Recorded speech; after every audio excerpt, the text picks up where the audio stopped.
Hi friends, இன்றைக்கி நார் சத்து அதிகமாக உள்ள பீர்க்கங்காய் குழம்பு பால் ஊற்றி எப்படி கடையிறதுன்னு பார்த்துடலாம். பாத்திரம் சூடானதும் கொஞ்சமாக கடலெண்ணெய் ஊற்றிக்கலாம்.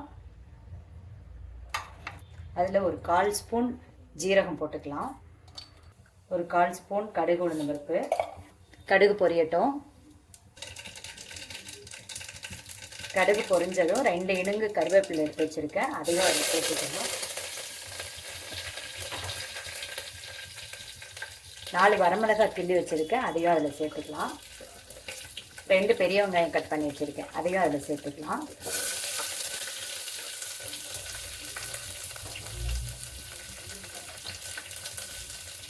இப்போ அது நல்லா வதக்கி வச்சுக்கணும்.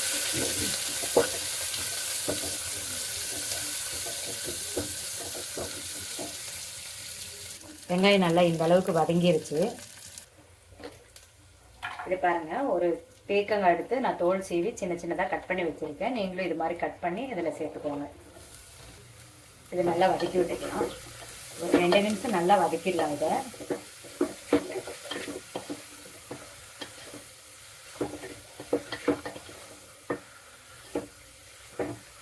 இது நல்லா வதங்கிட்டு இருக்கட்டும். இதில் கொஞ்சமாக மஞ்சள் தூள் சேர்த்துக்கலாம், சும்மா கொஞ்சமாக.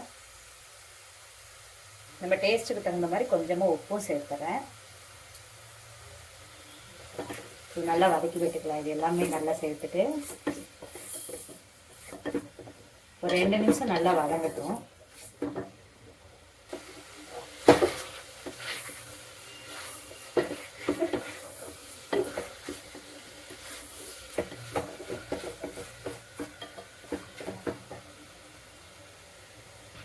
இப்போ 2 நிமிஷம் நல்லா வதங்கிடுச்சு. இது வதங்கினதுக்கு அப்புறமா அது வேகிறதுக்காக, காய் வேகிறதுக்காக நம்ம கொஞ்சமாக தண்ணி சேர்த்துக்கலாம். ரொம்ப அதிகம் தண்ணி விட வேண்டாம், கொஞ்சமாக ஊற்றிக்கலாம்.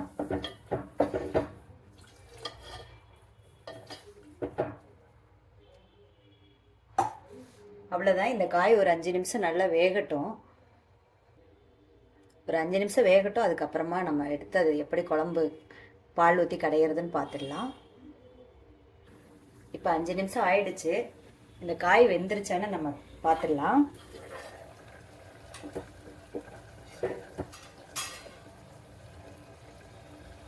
பாருங்க, இது மாதிரி நசுக்கி பாருங்க. காய் இப்படி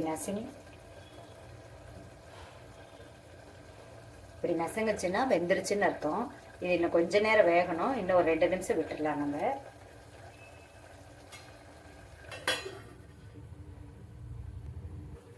இப்போ எக்ஸ்ட்ரா 2 நிமிஷம் நம்ம வேக வச்சுட்டோம். இப்போ பார்க்கலாம் காய் வெந்துருச்சான்னு.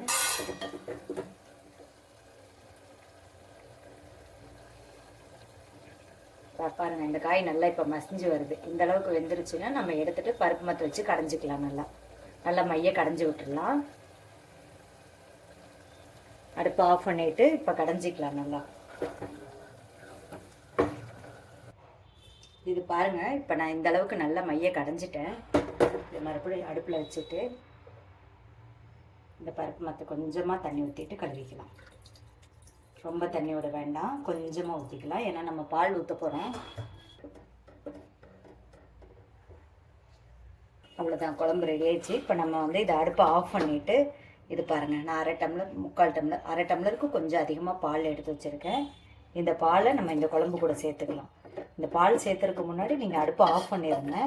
இல்லைன்னா பால் தெரிஞ்சு போய் புளிச்சு போயிடும், டேஸ்ட் நல்லா இருக்காது. நீங்கள் அதனால் இந்த மாதிரி அடுப்பை ஆஃப் பண்ணிவிட்டு அதுக்கப்புறமா பால் சேர்த்துங்க. இப்போ பாருங்கள், நம்மளோட சூப்பரான கலர்ஃபுல்லான பீர்க்கங்காய் பால் குழம்பு ரெடி. நீங்களும் ட்ரை பண்ணுங்கள். ட்ரை பண்ணி பார்த்துட்டு எப்படி இருக்குன்னு கமெண்ட்ஸில் சொல்லுங்கள். தேங்க்ஸ் ஃபார் வாட்சிங்.